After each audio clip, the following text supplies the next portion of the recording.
Você acredita que Deus responde às orações? Uma vez alguém perguntou para mim: como é que você escolhe os sermões? Como é que você decide o tema que você vai pregar? Eu simplesmente respondi: a gente ora, pede, eu quero pregar o que o Senhor quer que eu pregue. Qual a mensagem que o Senhor quer que eu pregue? E muitas vezes as coisas são mudadas na última hora, porque Deus mostra que Ele quer que nós preguemos aquela mensagem. Então, nesta manhã, Deus me mostrou que deveria pregar sobre reforma e reavivamento. E eu olhei na minha lista de sermões e vi que eu não tinha, ali no YouTube ainda não tinha este sermão, reforma e reavivamento. Então nós vamos começar lendo Zacarias capítulo 3. Esse é o tema da administração do pastor Ted Wilson, reforma e reavivamento. A reforma, como eu disse, sozinha ela se torna dura, fria, insensível, legalista, crítica. Mas quando acompanhada pelo reavivamento, a reforma se torna dócil, amável, cortês, tolerante com os outros, esquece as críticas, chora com os que choram, se alegra com os que se alegram. Quando o reavivamento está permeando a reforma, quando a reforma está impregnada no reavivamento, existe um doce espírito, um suave espírito de tolerância, de amor, de amizade, andando a segunda milha com os nossos irmãos. Quando o reavivamento e a reforma estão mesclados, o que existe não é o estender do dedo, e sim o estender da mão para levantar os que caem, usando de misericórdia para com aqueles que ainda podem não estar no patamar em que você está. Não importa, irmãos. Alguns estão bem avançados, outros estão iniciando, mas todos estão no caminho do céu, todos estão no caminho da santificação, e não há lugar para críticas, não há lugar para durezas, não há lugar para reprovações. Por isso, queridos, reforma e reavivamento andam juntos. Zacarias capítulo 3, e os versos 1 a 4. Aqui nesse capítulo, nós vamos encontrar Satanás diante de Jesus, acusando o sacerdote. Satanás sempre é o acusador, sempre foi e sempre será acusador até ser destruído. E aqui está realmente a cena. Zacarias 3:1 em diante diz: e me mostrou o sumo sacerdote Josué, o qual estava diante do anjo do Senhor. A Bíblia usa uma expressão para Jesus que muitas vezes as pessoas confundem. Anjo do Senhor na Bíblia geralmente é Jesus, mas Jesus não é anjo, mas é uma expressão, anjo do Senhor. O anjo do Senhor acompanhava Israel durante os 40 anos no deserto. O anjo do Senhor era uma luz à noite e era sombra durante o dia, aquela nuvem, mas era Jesus. Este anjo do Senhor, um anjo do Senhor esteve lutando com Jacó a noite toda, era Jesus. E me mostrou o sumo sacerdote Josué, o qual estava diante de Jesus, o anjo do Senhor. E Satanás estava à sua mão direita para se lhe opor. Satanás não quer que você se salve. Satanás usa os seus pecados, usa a sua natureza pecaminosa para reivindicá-lo como sendo dele. O trunfo de Satanás em mim e em você é a natureza pecaminosa que nós temos. Esse é o trunfo dele. E ele nos reivindica como sendo dele, por causa das nossas fragilidades e pecados. E ele reclama Por isso ele está aqui diante de Jesus e diante de Josué, não é? E o verso 2 diz: mas o Senhor disse a Satanás. Estão vendo aí que agora o anjo do Senhor já é o Senhor? É Ele, é Jesus. O Senhor te repreende, ó Satanás. Sim, o Senhor que escolheu Jerusalém te repreende. Não é este um tição tirado do fogo? Quantos estão no fogo, mas são tirados do fogo? São salvos. Multidões na hora 1/10 serão salvas. Multidões na hora 1/10 serão tiradas do fogo e salvas pela graça e pelo sangue de Jesus. E o verso 3 diz: ora Josué, vestido de vestidos sujos, estava diante do anjo. Quem não tem vestidos sujos? Quem ousaria dizer: eu não tenho vestidos sujos? Os nossos vestidos sujos é a natureza pecaminosa que nós temos. Nascemos com ela. Nascemos gerados em pecado. Em pecado me concebeu a minha mãe. Eu não preciso pecar para ser pecador. Basta nascer. Você não precisa pecar para ser pecador. Basta nascer. Nasceu pecador, gerado em pecado, necessitando de um Salvador, que se chama Jesus, nome forte e poderoso, que nos dá salvação, nome forte e poderoso, que nunca foi derrotado, nunca, e nunca o será. Ele é o vencedor. Mas ele é o meu irmão? Ele é o seu irmão? Queridos, há regozijo quando nós entendemos esta verdade. Há regozijo. Sua cabeça deixa de ser cabisbaixa e a sua cabeça é levantada e você olha para o céu, de onde vem o socorro, de onde vem a mão poderosa de Deus para levantá-lo cada vez que você cai. A glória do homem pecador não é nunca cair, porque quem nunca caiu? Só Jesus. A glória do homem pecador não é nunca cair, mas é levantar-se cada vez que cai. Essa é a glória do homem pecador. Levantar-se cada vez que cai. É uma mão que se estende e nos levanta e não nos critica. Não nos lembra os pecados passados.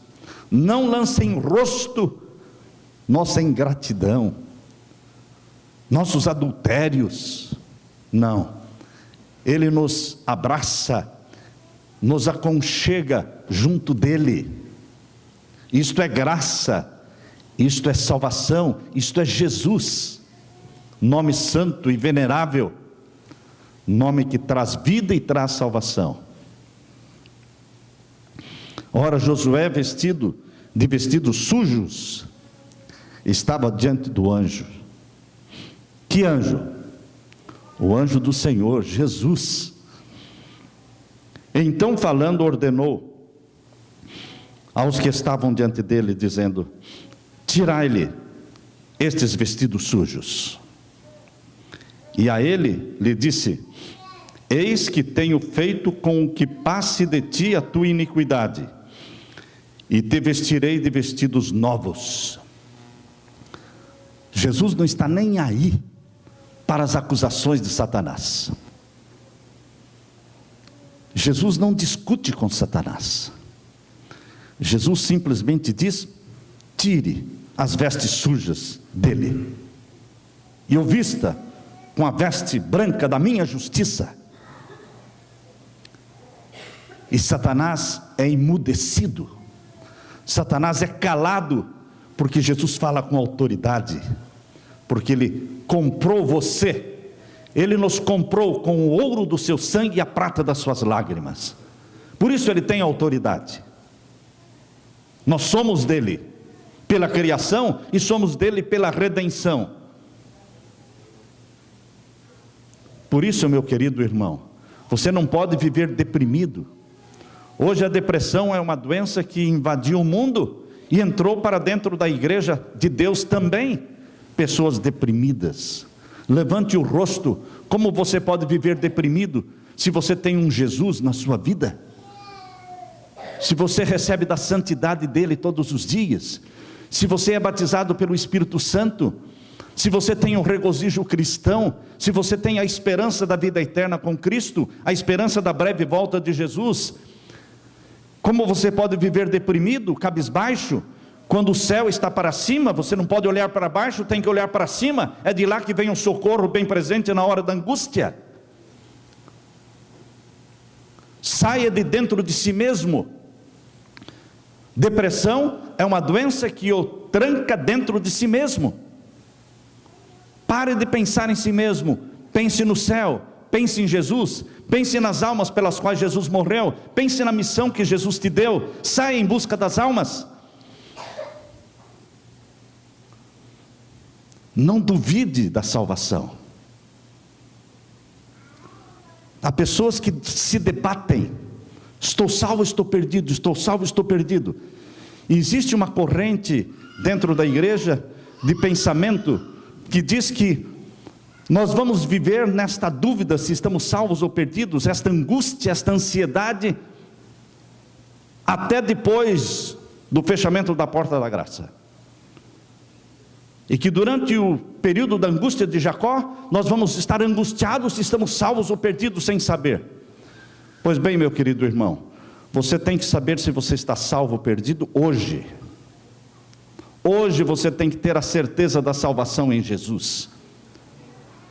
A salvação para aquele que confessa, a salvação para aquele que se humilha, que se ajoelha em lágrimas de arrependimento, busca perdão. E Jesus diz para você o que disse para Maria Madalena: eu também não te condeno. Quando Jesus diz eu não te condeno, Ele está dizendo eu te perdoo.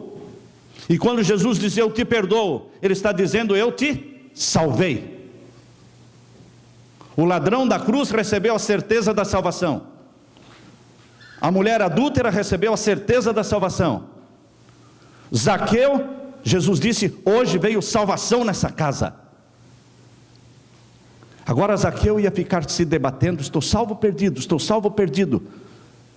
Escuta, Zaqueu, você já se esqueceu que Jesus falou? Jesus não entrou na sua casa e na sua vida? E Jesus não falou, hoje veio salvação nessa casa? E por que você continua dizendo, estou salvo ou perdido, estou salvo ou perdido? Está você vivendo na prática de pecados conhecidos? Existem pecados que você não confessou ainda? Não. Que eu saiba, não. Então por que duvidar da graça de Jesus? Por que duvidar da graça de Jesus? Salvação consiste naquilo que Jesus fez na cruz por você e continua fazendo no santuário celestial, intercedendo por você. A salvação não depende de você, meu irmão. A salvação depende de Jesus e Ele fez tudo. Você só tem que aceitar a salvação e deixar que Ele guie a sua vida e o unja com o Espírito Santo. Isso é diário, isso é todas as manhãs. Todas as manhãs você deve acordar antes do sol nascer e comece a louvar a Deus. Os hinos que eu mais canto são hinos que falam santo, santo, santo. Tem o 577 do Inário. 577, santo, santo, santo é o Senhor, Deus Todo-Poderoso. Esse hino dos adoradores que fala santo é o teu nome. Você canta, você louva. Aquele hino do quarteto, eu quero olhar para o céu e ver a nuvem. Queridos, você canta todos os dias, você louva a Deus e aquilo é incorporado em você. O céu pega você. A santidade de Jesus pega você. Ela gruda em você. Não é só o mal que é pegajoso, não. O bem também é pegajoso. Quando você contempla o Santo de Israel, você é feito santo ao Senhor. Mas isto é diariamente, insistentemente, com perseverança e determinação. Aconteça o que acontecer, você não vai sair de casa sem se ajoelhar e cantar e louvar e pedir o batismo do Espírito Santo e dizer: Senhor, eu estou pronto para o altar e eu estou pronto para o arado. O que o Senhor quer de mim? Se o Senhor quiser me colocar no arado para lavrar a terra, para trabalhar, eis-me aqui. Se o Senhor me quiser colocar sobre o altar para que eu seja sacrificado e que eu morra hoje, eis-me aqui. Eu não te peço vida, eu não te peço morte, eu unicamente te peço poder para viver, para glorificar o teu nome, os dias e os meses e os anos que o Senhor quiser. Eis-me aqui, envia-me a mim.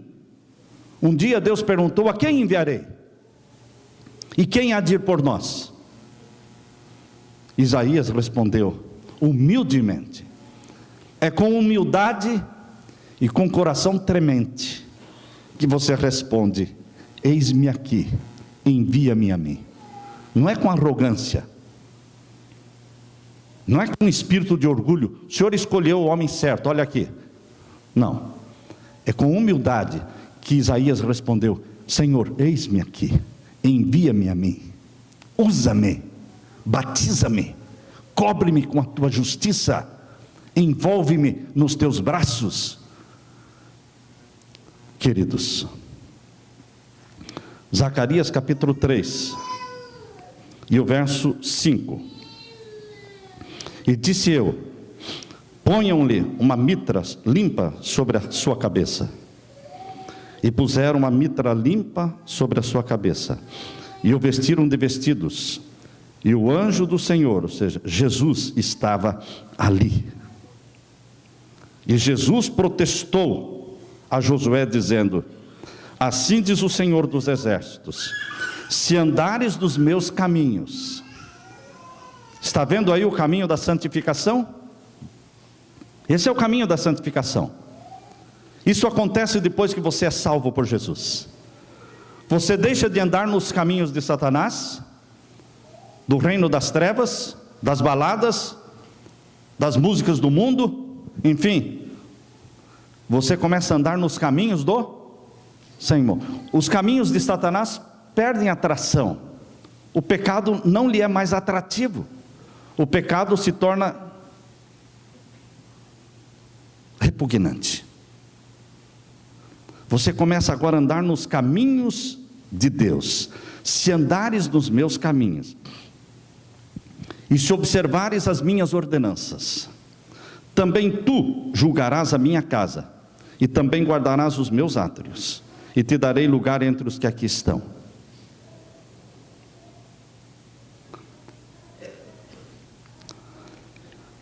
Satanás é o acusador dos nossos irmãos. Apocalipse 12:10 diz que ele gosta de acusar. Irmão, não seja acusador. Quando você acusa, você está fazendo a obra de Satanás. Apocalipse 12:10. Aqui nós lemos: e ouvi uma grande voz no céu que dizia: agora chegada está a salvação, e a força, e o reino do nosso Deus, e o poder do seu Cristo, porque já o acusador de nossos irmãos é derribado. Até a morte de Jesus na cruz, Satanás ia ao céu, de quando em quando, e sempre estava acusando os irmãos de Cristo. Como acusou Jó, ele acusava todos. Mas quando Jesus morreu na cruz, ele foi derribado, ele foi derrubado, ele foi lançado do céu pela segunda vez. A primeira vez ele foi lançado do céu, Na batalha que houve em Apocalipse 12, verso 7, houve batalha no céu, Miguel e os seus anjos batalhavam contra o dragão, e batalhava o dragão e os seus anjos, mas não prevaleceram, nem mais se achou lugar nos céus para ele. E foi precipitado o grande dragão, a antiga serpente, chamado o diabo.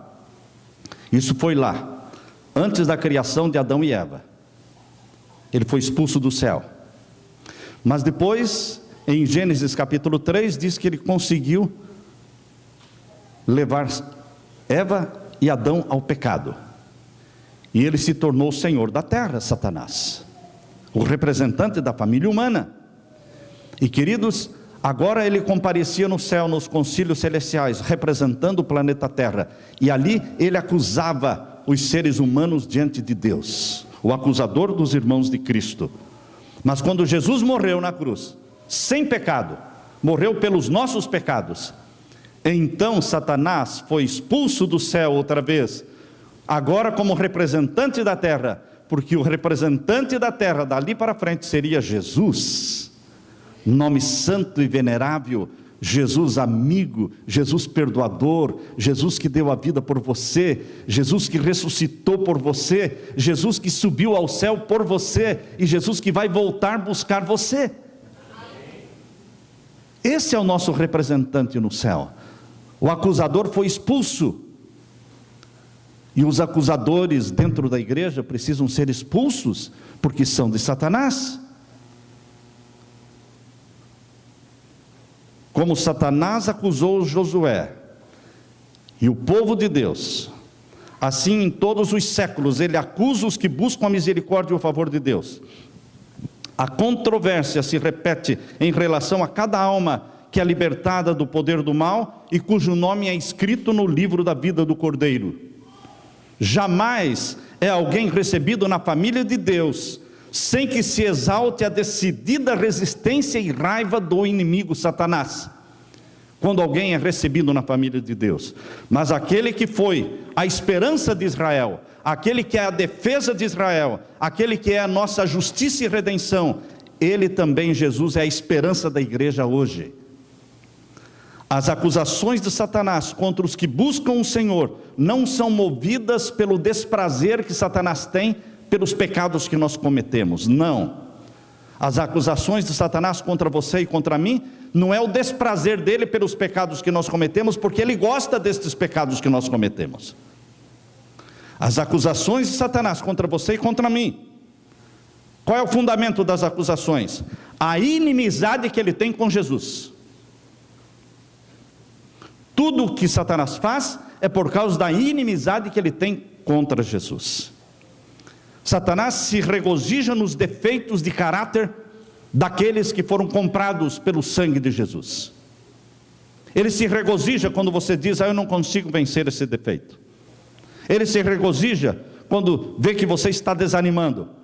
Eu não vou mais confessar esse pecado, eu não consigo vencer mesmo, para que continuar confessando? Isso é hipocrisia. Todo dia eu estou confessando o mesmo pecado, vou parar de confessar. Não, irmão, continue confessando, até que você crie vergonha na cara e pare de pecar.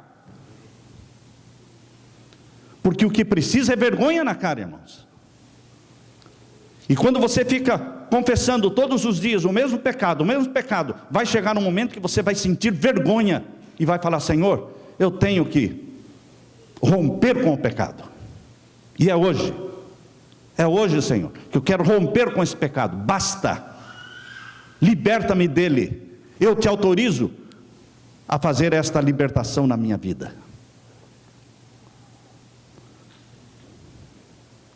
Satanás exulta nos defeitos de caráter, defeitos acariciados. Eu estou há 30 anos na igreja, estou há 40 anos na igreja, e daí, queridos? 30, 40 anos praticando os mesmos pecados.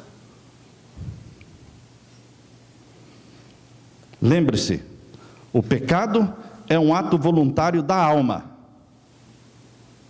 Lembre-se disso. O pecado é um ato voluntário da alma. Eu peco porque Satanás não... Deixa de lado Satanás aí.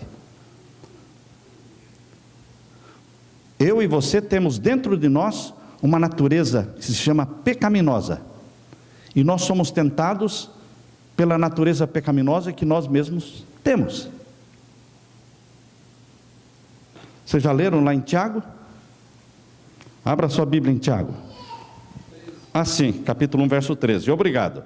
Ninguém sendo tentado diga, de Deus sou tentado, porque Deus não pode ser tentado pelo mal, e a ninguém tenta. Mas cada um é tentado quando atraído e engodado, como?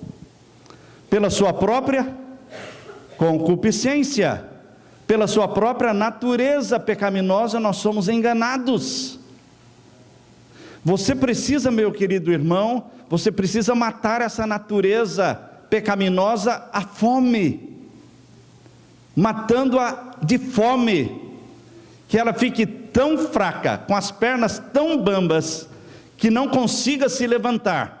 E você mata essa natureza pecaminosa de fome, não lhe dando de comer novelas e filmes e músicas e alimentos que alimentam a natureza carnal. Alimente somente a natureza espiritual, a natureza santa gerada pelo Espírito Santo em você, através do estudo diário da Bíblia, da confissão diária, do louvor diário, da busca do batismo do Espírito Santo diariamente, e você vai fortalecendo a natureza espiritual. Esqueça a natureza carnal, não a alimente. Lembre-se, natureza carnal gosta de carne. As acusações de Satanás contra o povo de Deus é porque ele é inimigo de Jesus. Mas o pecado é um ato voluntário da alma. Então você decida não pecar. Mas e o poder para não pecar? O poder vem de fora. Mas a decisão para não pecar vem de dentro. É você que decide não pecar. E o poder vem de Deus. Satanás sabe que os que buscam o perdão e a graça de Deus os obterão. Satanás sabe que aqueles que pedem perdão receberão. Você se levanta perdoado e salvo. Não tem essa, eu confessei e Deus não perdoou. Deus perdoa. Mas ele sabe que amanhã eu vou pecar de novo, mas ele perdoa. Sabe quando ele vai deixar de perdoar? Quando você deixar de confessar. Satanás sabe quão misericordioso é Deus, porque ele viveu na presença de Deus. Ele era anjo cobridor na presença de Deus. Ele sabe quão perdoador é Deus. Por isso, Satanás apresenta os pecados nossos, jogando-nos na cara os pecados nossos, para nos desencorajar da confissão. Ele quer que você pare de confessar. Os que forem fiéis a Deus serão ameaçados. Os que forem fiéis a Deus serão denunciados. Os que forem fiéis a Deus serão proscritos. Serão traídos pelo pai, pela mãe. Lucas capítulo 21, 15. Pelos pais, pelos irmãos, pelos parentes, pelos amigos, pelos irmãos da igreja, seremos traídos. Seremos caluniados.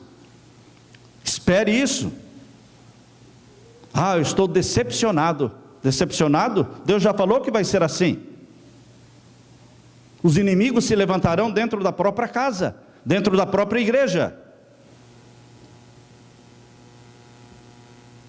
Não há harmonia entre trigo e joio. Não há harmonia entre luz e trevas.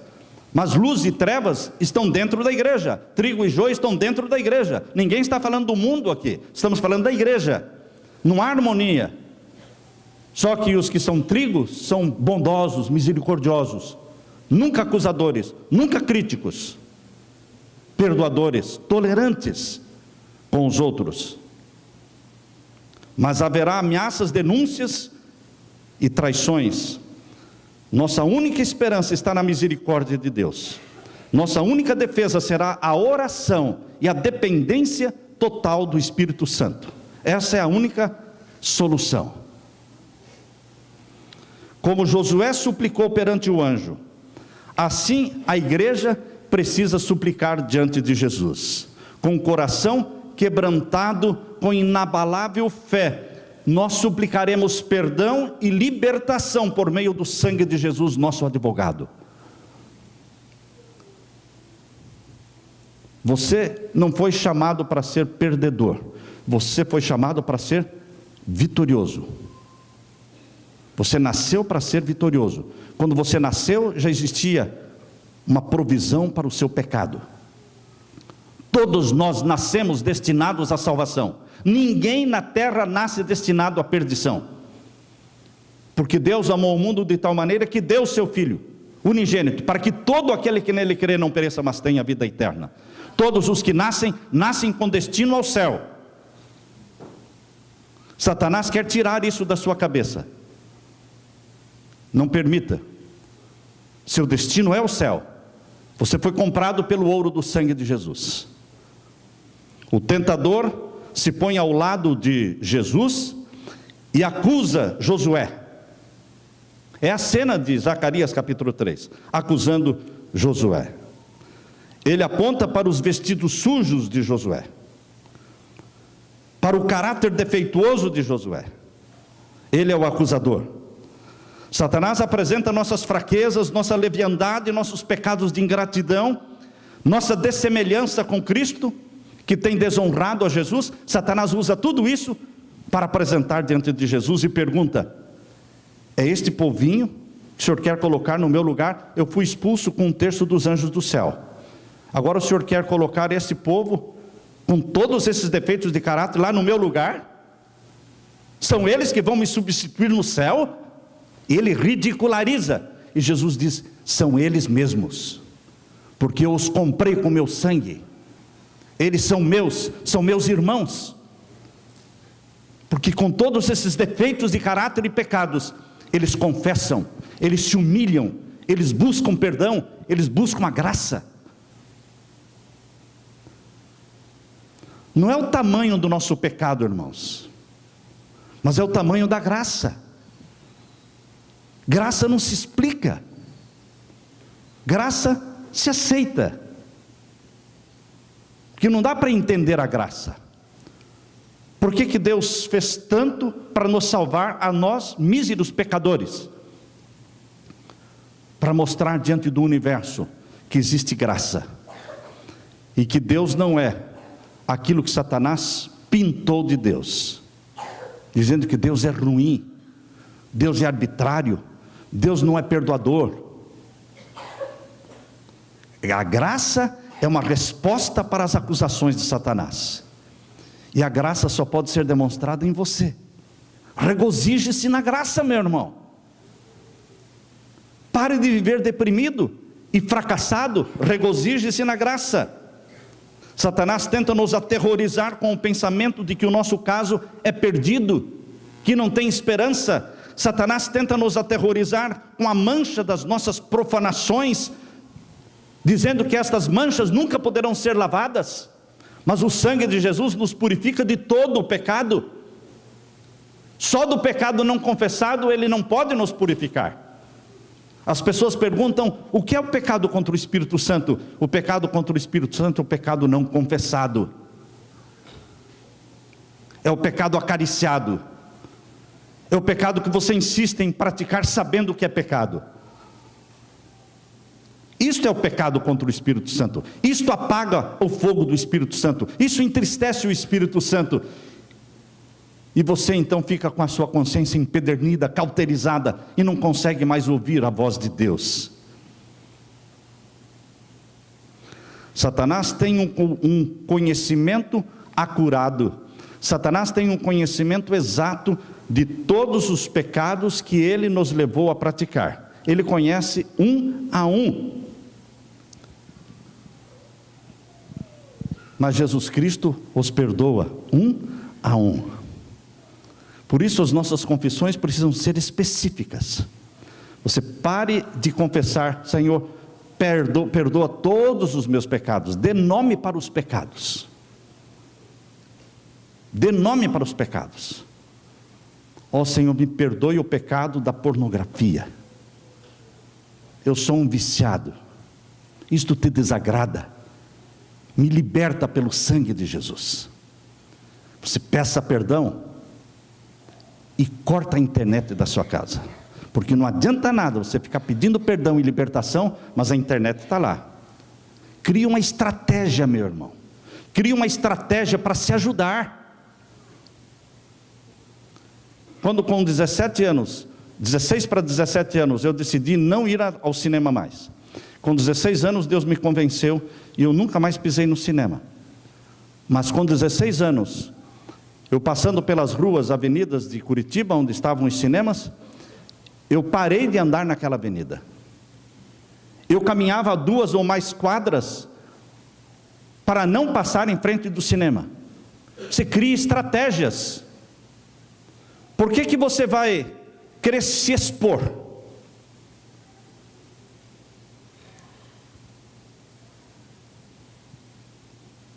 As pessoas baixam a guarda. As pessoas não criam estratégia. As pessoas confiam muito nelas mesmas. Como um pastor amigo dizia, não tem problema não, eu saio com as irmãs no carro sozinho, eu vou visitá-las sozinha na casa delas, mesmo que o marido não esteja. Falei, continue, companheiro, vai em frente, você vai ver o que vai dar. Você tem que criar estratégias, irmãos. Estratégia para não se expor ao pecado.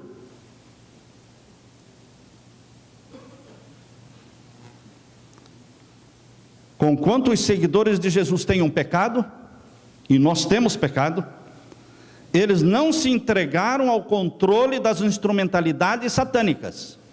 Não é porque você pecou que você é de Satanás. Você só é de Satanás quando você não confessa. Não é quando você peca que você é de Satanás. É quando você não confessa que você é de Satanás. Entendeu, irmão? Ficou claro isso? Nunca estaremos sob o poder de Satanás se estivermos confessando em lágrima e arrependimento. Nunca. Não deixe o sol se colocar sobre a sua ira. Antes de dormir, confesse e regozije-se no perdão. Arrependemo-nos dos nossos pecados e procuramos o Senhor em humildade e contrição, e o advogado Jesus pleiteia por nós e nos cobre com a sua justiça. Jesus declarou para Satanás, diante de Josué: o Senhor te repreenda, ó Satanás, eu dei a minha vida por estas almas, eles estão gravados na palma das minhas mãos. Como é que Jesus pode se esquecer de você?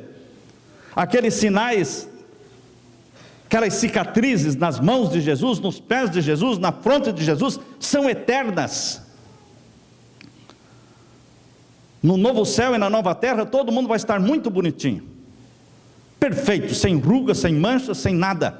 Mas Jesus eternamente levará cicatrizes nas mãos, nos pés, na fronte, cicatrizes que nos lembram o preço que Ele pagou por mim e por você.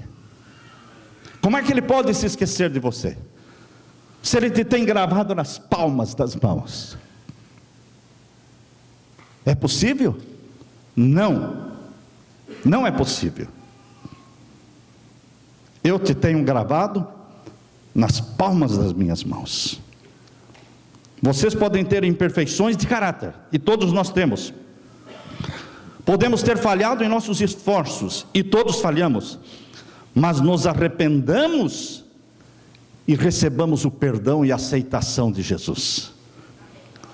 Os assaltos de Satanás são fortes, os enganos são sutis, mas os olhos do Senhor estão sobre o seu povo, olhando a nossa aflição, quando nós clamamos com angústia de alma, dizendo: Senhor, liberta-me, porque eu não tenho forças para me libertar. Tira de mim essas tendências, porque eu não tenho forças para tirar. Jesus apresentará você diante do Pai como um ouro provado no fogo. E todos nós vamos ser provados no fogo. Todos nós. Ninguém chegará no céu sem ter passado por uma fornalha de fogo ardente, chamado provações. A escola das provações, as obreiras de Deus. Jesus aprendeu a obediência através daquilo que ele padeceu. Nós aprendemos a viver em obediência a Deus através do padecimento também. Jesus sofreu, você sofre, todos nós sofremos, mas é o ouro sendo provado no fogo. Nada neste mundo é tão caro ao coração de Deus como a sua igreja. É a menina dos seus olhos. Mas quando eu falo igreja, não são os prédios luxuosos, não são as 4 paredes. Quando eu falo que a igreja é a menina dos olhos de Deus, estou falando do ser humano, pecador. Você e eu somos a menina dos seus olhos. Ele não deixa o seu povo ser vencido pelas tentações de Satanás. Ele punirá os que o representarem mal, mas será misericordioso para com todos os que sinceramente se arrependem. Ele dará necessário auxílio aos que o invocam, pedindo forças para o desenvolvimento de um caráter cristão. Instigados por Satanás, os governantes deste mundo estão procurando destruir os filhos de Deus, mas pudessem os olhos dos filhos de Deus serem abertos, como foram abertos os olhos do servo de Eliseu lá em Dotã, e eles veriam anjos de Deus acampados em redor deles, pondo em xeque as forças das trevas. O servo do Eliseu não enxergava nada, mas Eliseu estava vendo um exército celestial cercando a cidade, muito mais poderoso do que o exército inimigo. Mas o servo do Eliseu não enxergava nada. Por quê? Porque ele era carnal. Como era o nome dele mesmo? Coitado dele. Acabou ficando com a lepra de Naamã. O mal pega, irmãos. O mal pega. Mas louvado seja Deus que o bem também é pegajoso.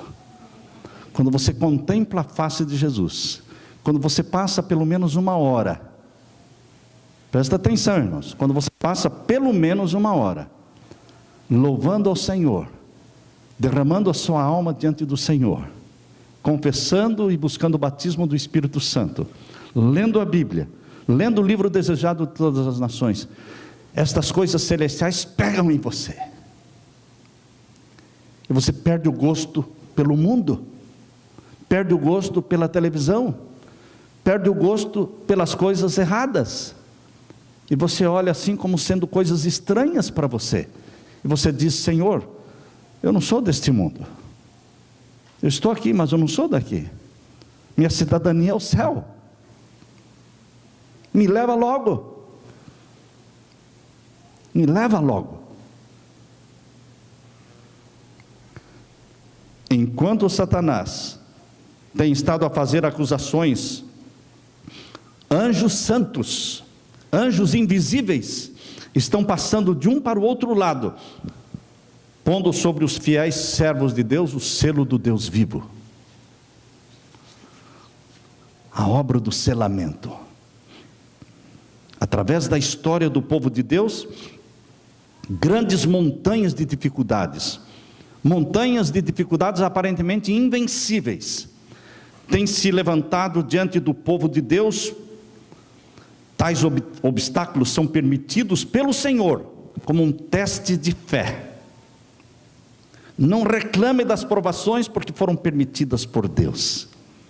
Lembre-se que cada provação, seja a sua casa pegando fogo, seja o seu emprego, perdendo o emprego, seja o seu carro incendiando ou sendo roubado, seja a doença, seja o que for, provações, lembre-se que elas vieram, mas antes passaram pelas mãos de Deus. Deus pesou, Deus mediu, para ver se você poderia suportar ou não, e então Deus liberou. E eu não posso ficar amaldiçoando o mal que me acontece, porque passou pelas mãos do meu Pai, e é a fornalha de fogo, é o ouro sendo provado no fogo. E nós podemos dizer como Jó disse, quando perdeu tudo, perdeu até os filhos, Jó não amaldiçoou, mas ele disse: bendito seja o Senhor. Mas por que você está dizendo bendito seja o Senhor, se o seu filho está morrendo no hospital? porque Deus sabe todas as coisas. Minha vida está nas mãos de Deus, e a vida dos que são meus está nas mãos de Deus também. Eu não preciso compreender as perseguições, eu não preciso entender o que está acontecendo, eu só preciso crer que Deus é soberano, Deus está acima de tudo e de todos, e Ele tem o controle, nunca perderá o controle. Nunca perderá o controle. Ele é o soberano do céu e da nossa vida. Tais obstáculos que aparecem na nossa vida são permitidos pelo Senhor como um teste de fé. Quando somos apertados de todos os lados, é sobretudo o tempo de confiarmos em Deus e no poder do seu Espírito. Ante os reclamos da fé, os obstáculos postos por Satanás no caminho do cristão desaparecerão, pois os poderes do céu virão em auxílio e dirão para você: nada vos será impossível. Algumas vezes Deus disciplina os seus obreiros, levando-os a desapontamentos e aparente fracasso.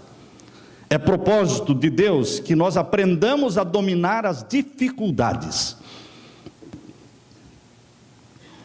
Vocês já ouviram aquela história do aluno de matemática que roubou os resultados do professor? Uma prova de matemática. Então, na hora da prova, ele não trabalhou com os problemas da matemática, ele já colocou direto os resultados. Nós somos parecidos com esse aluno. Nós queremos roubar de Deus, conseguir de Deus os resultados dos problemas, para evitar trabalhar com os problemas. Mas Deus quer que você aprenda a trabalhar com os problemas. Vejam aqui, é propósito de Deus que aprendamos a dominar as dificuldades, a solucionar os problemas. Muitas vezes somos tentados a fracassar ante os obstáculos, mas se mantivermos o princípio da confiança firme em Deus, o sucesso sobrevirá ao lutarmos contra as dificuldades. A igreja não foi estabelecida pelo poder humano e pela força humana, e ninguém pode destruir a igreja.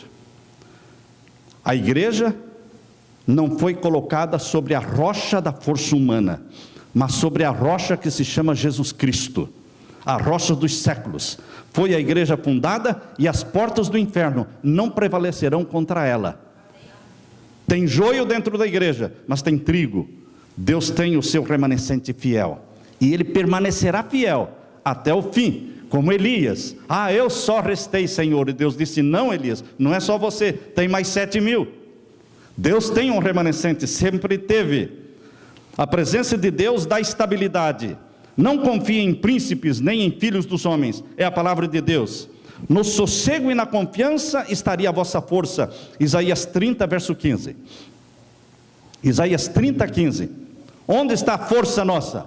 No sossego e na confiança. A nossa força não está na correria de cada dia.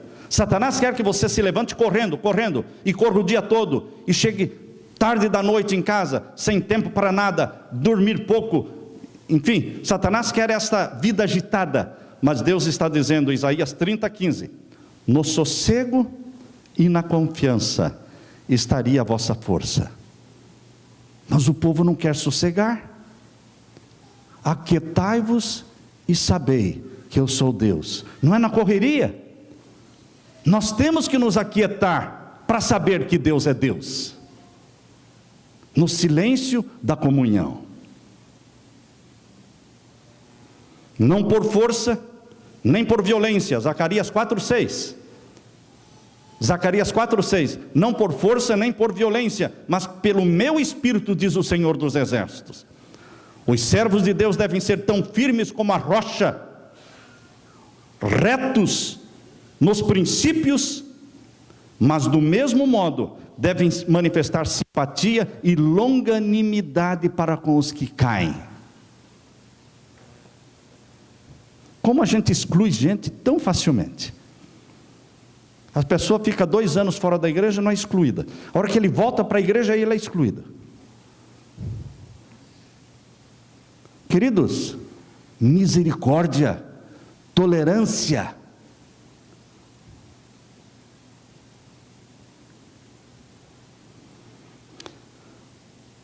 simpatia e longanimidade.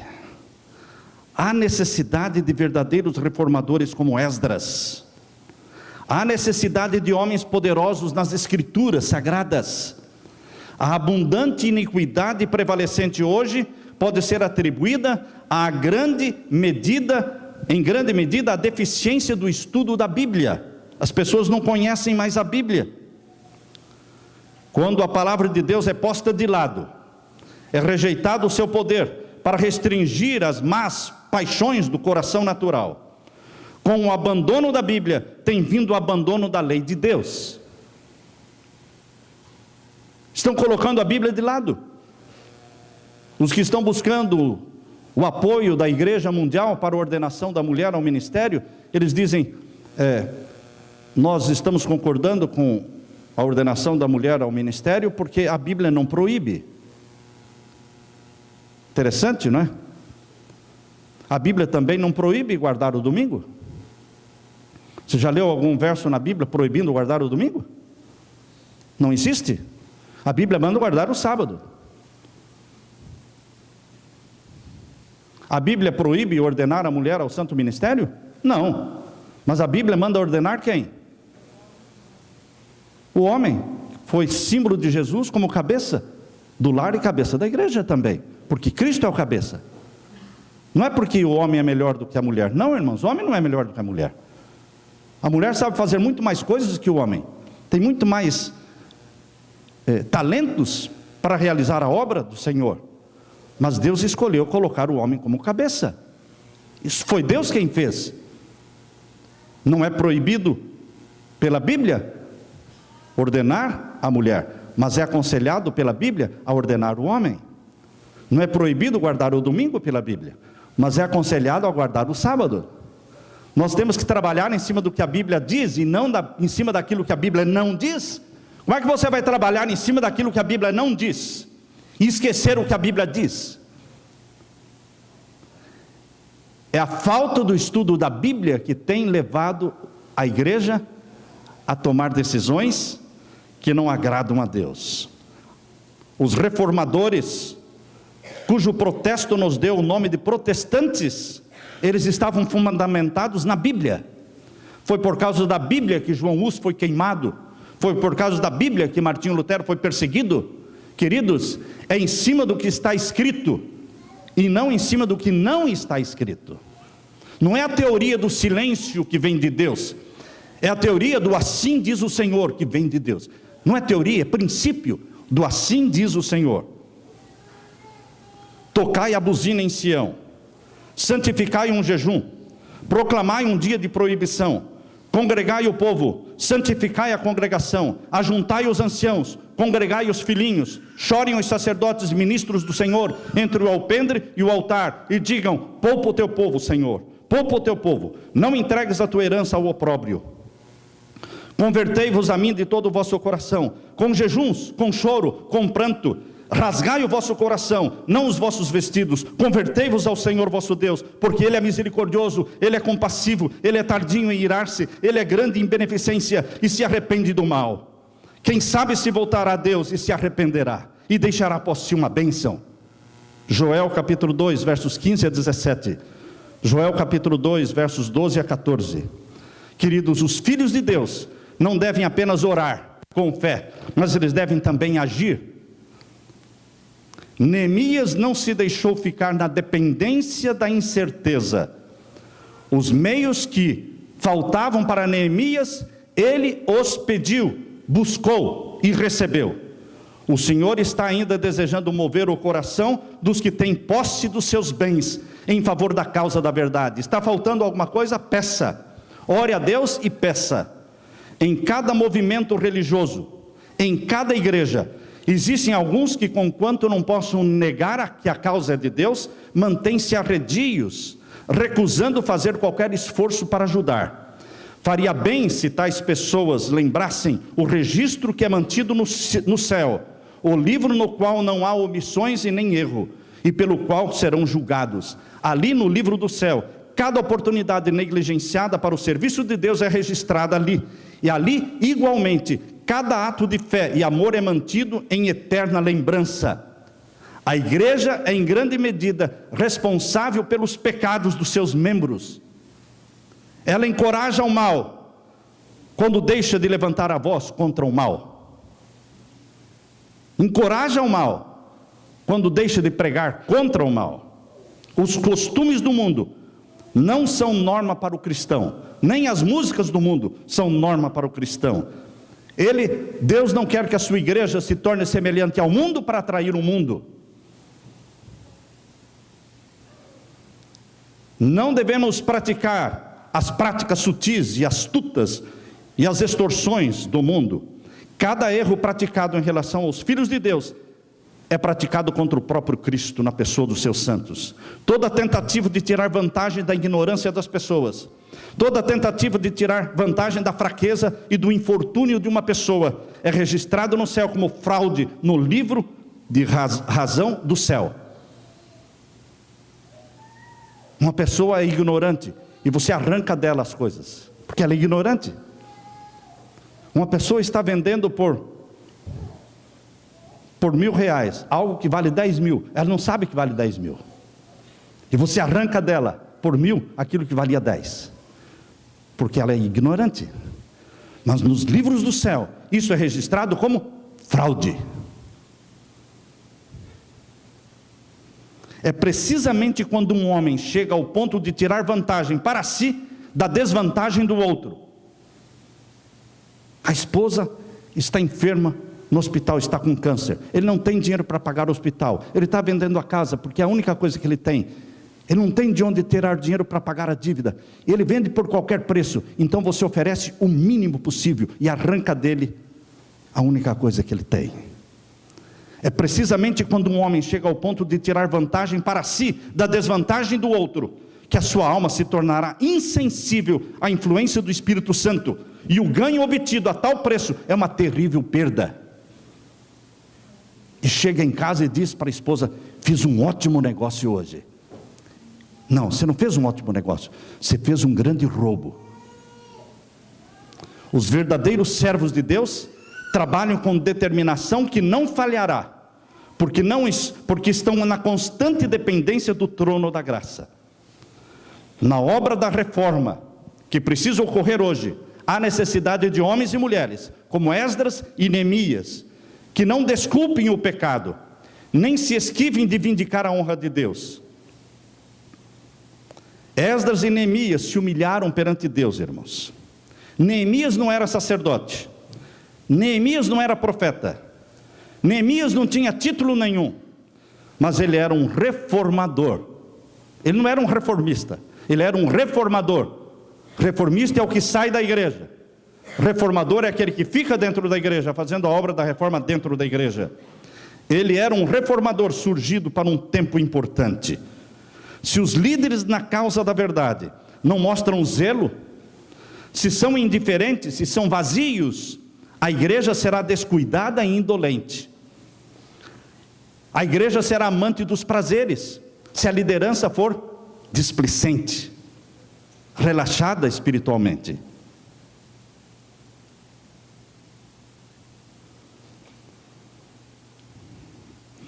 Um homem cujo genro é pastor, ele disse assim: eu não fico feliz, eu fico muito triste quando eu chego em casa e vejo o meu genro, que é pastor.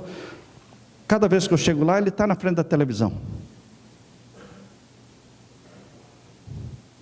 Ele estava incomodado, porque ele é um membro fiel da igreja, mas vê o genro, que é pastor, sempre na frente da televisão. Quando a liderança é descuidada, negligente, a igreja será amante dos prazeres, porque a água nunca sobe acima da caixa d'água. A água nunca sobe acima da caixa d'água. A liderança da igreja é o limite de espiritualidade da igreja. A Bíblia se sobressai em contrastes vivos e evidentes. O pecado e a santidade são postos lado a lado na Bíblia, para que possamos discernir o bem e o mal, o pecado e a santidade, e tomar posição ao lado da santidade. Lembram-se vocês de Sambalá? Vocês lembram de Sambalá, de Tobias? Sambalá e Tobias tentaram prejudicar a obra de Esdras e de Neemias, colocaram empecilhos, fazê-los parar de reconstruir a cidade de Jerusalém e o templo.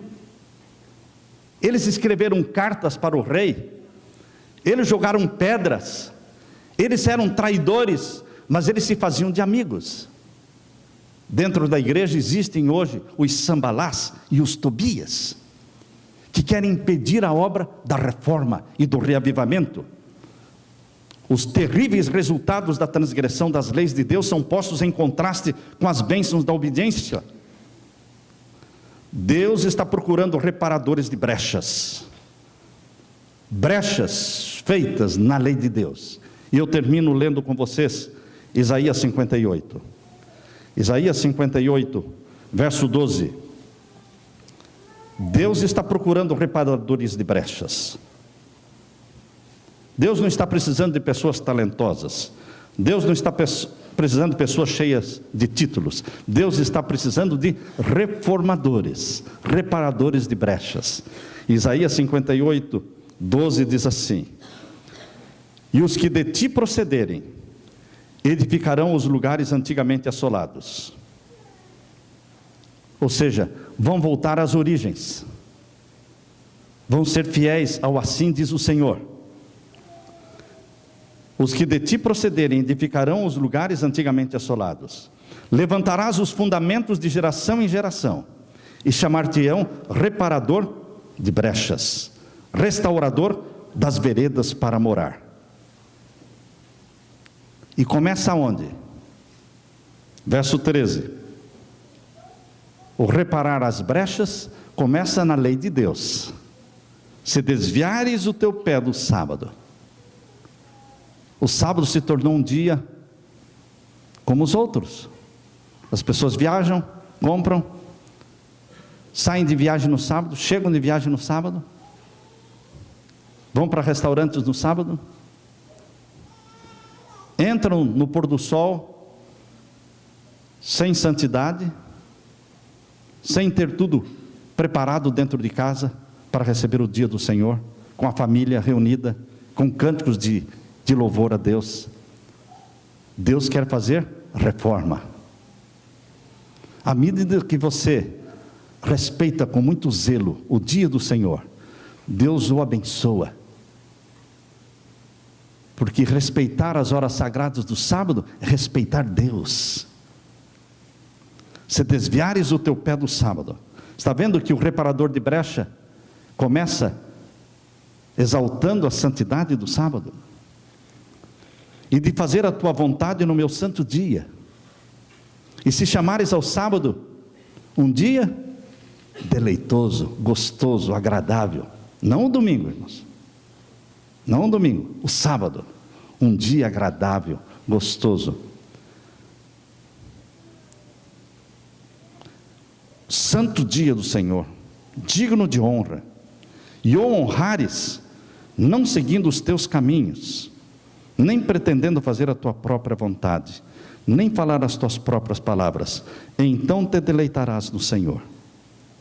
Você vai se sentir feliz ao lado de Jesus, e Ele te fará cavalgar sobre as alturas da terra, e te sustentará com a herança do teu pai Jacó, porque a boca do Senhor falou, e Ele cumpre. Deus está procurando reformadores, como João Batista, vida simples, fiel e santa, preparando o caminho para a segunda vinda de Jesus. Amém, irmãos? Quem aqui está disposto a falar como Isaías falou? Senhor, humildemente e confiando unicamente na graça do meu Senhor Jesus, eu quero dizer: eis-me aqui, Senhor, envia-me a mim. Quantos querem falar humildemente como Isaías? Eu quero orar com você. Eu quero orar com você neste momento, tá? Vamos nos ajoelhar e vamos orar, nos consagrando ao Senhor. Pai Santo que estás nos céus, ajoelhados na Tua presença, reconhecendo a nossa fragilidade, O próprio Isaías, antes de dizer, eis-me aqui, ele disse, eu sou um homem de lábios impuros, de impuros lábios. Mas o Senhor Deus o tocou com a brasa viva do altar. E disse, purificado está o teu pecado. E então Deus perguntou, a quem enviarei? Quem há de ir por nós?